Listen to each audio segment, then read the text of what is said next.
তিলথই কল্যাণ সংঘ পরিচালিত বহু প্রতীক্ষিত তিলথই নকআউট ফুটবল টুর্নামেন্টের চূড়ান্ত তথা ফাইনাল পর্যায়ের খেলা অনুষ্ঠিত হয় তিলথই রূপচরণ স্কুল মাঠে।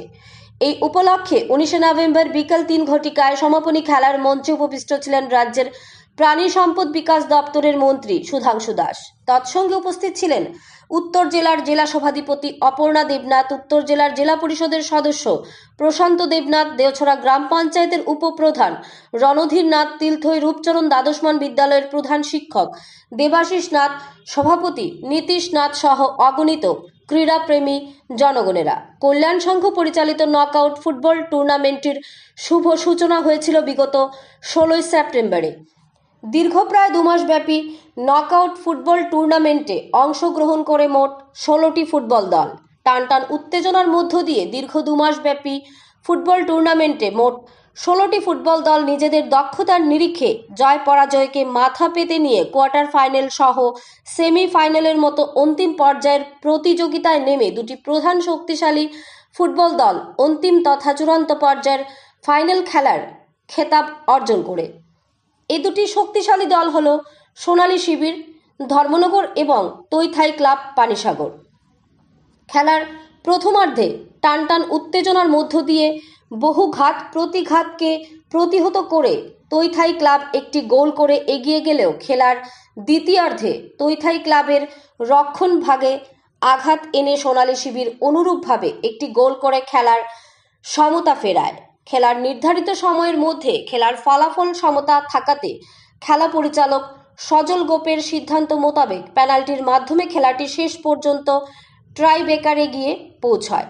ট্রাইব্রেকারে সোনালী শিবির 5/4 গোল করে তৈথাই ক্লাব পানিসাগরকে হারিয়ে খেলার খেতাব অর্জন করে। মঞ্চে উপবিষ্ট মন্ত্রী সহ সম্মানিত অতিথিদের হাত ধরে খেলার জয়ী সোনালী শিবির ধর্মনগরকে সুদৃশ্য ট্রফি সহ নগদ 50,000 টাকা এবং রানার্স দল তৈথাই ক্লাব পানিসাগরকে সুদৃশ্য ট্রফি সহ নগদ 25,000 টাকা দিয়ে পুরস্কৃত করা হয়। অন্যান্য বৎসরের ন্যায় এবার তিলথই কল্যাণ সংঘ পরিচালিত দীর্ঘ 2 মাস ব্যাপী নকআউট ফুটবল টুর্নামেন্টকে ঘিরে তিলথই এলাকা সহ গোটা উত্তর জেলা জুড়ে ক্রীড়াপ্রেমীদের মধ্যে উৎসাহ উদ্দীপনা পরিলক্ষিত। ধর্মনগর থেকে নিজস্ব প্রতিনিধির রিপোর্ট, ন্যাশনাল লাইভ বাংলা। কল্যাণ সংঘের উদ্যোগে আয়োজিত ফুটবল টুর্নামেন্টের ফাইনাল ম্যাচ অনুষ্ঠিত হচ্ছে। এই ফাইনাল ম্যাচের এই বিশেষ মুহূর্তে আমাদের মধ্যে উপস্থিত রয়েছেন মাঠে এক অত্যন্ত জমজমাট এবং সবার প্রিয় খেলা ফুটবল টুর্নামেন্ট তার চূড়ান্ত ফাইনাল ম্যাচ অনুষ্ঠিত হচ্ছে।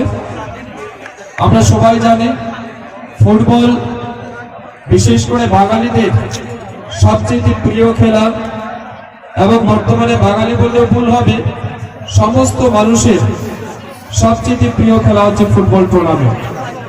এবং আমরা দেখি যেখানেই ফুটবলের ম্যাচ হয় সেখানে মাঠের চারপাশে কানায় কানায় দর্শকরা পৌঁছে যান, দর্শকের সমাগম হয় এবং মাঠে যারা খেলেন তারা অনেক বেশি উৎসাহ সেখান থেকে লাভ করে।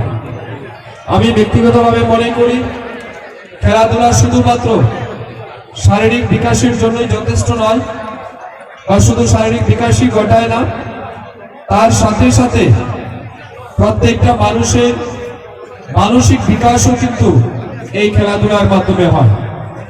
আমরা জানি বর্তমান যুব সমাজকে নেশা নামক অভিশাপ থেকে মুক্ত করার জন্য খেলাধুলা সবচেয়ে বড় মাধ্যম। যুবকদেরকে ইন্টারনেটের কুপ্রভাব থেকে, নেশার কুপ্রভাব থেকে মুক্ত করতে যুবকদের মাঠমুখী করাটাই আমাদের প্রধান উদ্দেশ্য। তাই যত বেশি যুবকরা মাঠে আসবে, খেলাধুলার সাথে যুক্ত হবে, তত বেশি আমাদের সমাজের মঙ্গল হবে এবং যুবকদেরও ব্যক্তিগত জীবনে অনেকটাই প্রভাব পড়বে। আমি মনে করি আজকের যারা যুব সমাজ তারা আগামী দিনের এই রাজ্য তথা দেশের পরিচালক, তাদের হাতেই আগামী দিনে আমাদের এই রাজ্য বা দেশ পরিচালিত হবে।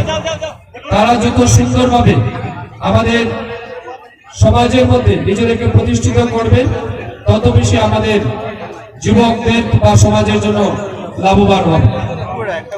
স্বামী বিবেকানন্দজি বলেছিলেন উদ্বোধনী মুহূর্তে আসার কথা ছিল, কিন্তু অন্য প্রোগ্রামে বিলম্ব হওয়ার জন্য আমি দুঃখ প্রকাশ করছি।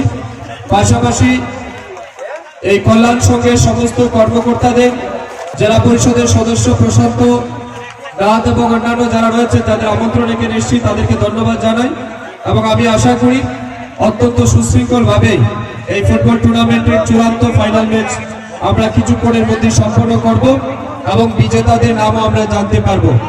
আগামী দিনেও এই প্রয়াস যাতে জারি থাকে এবং যুবকদের অবশ্যই বলবো নেশা এবং অভিশাপ থেকে নিজেদেরকে মুক্ত করে সমাজের সঠিক পথে পরিচালিত করতে, সমাজে সুন্দর জীবনের অধিকারী হতে আপনারা সবাই ইতিবাচক মানসিকতা নিয়ে এগিয়ে আসবেন। এই আবেদন সবাইকে জানিয়ে মাঠের চারপাশে দর্শকদের আবারও ধন্যবাদ জানিয়ে, এই খেলার সহযোগিতা করার জন্য ধন্যবাদ জানিয়ে আমার বক্তব্য শেষ করলাম। নমস্কার, জয় হিন্দ, ভারত মাতা কি জয়।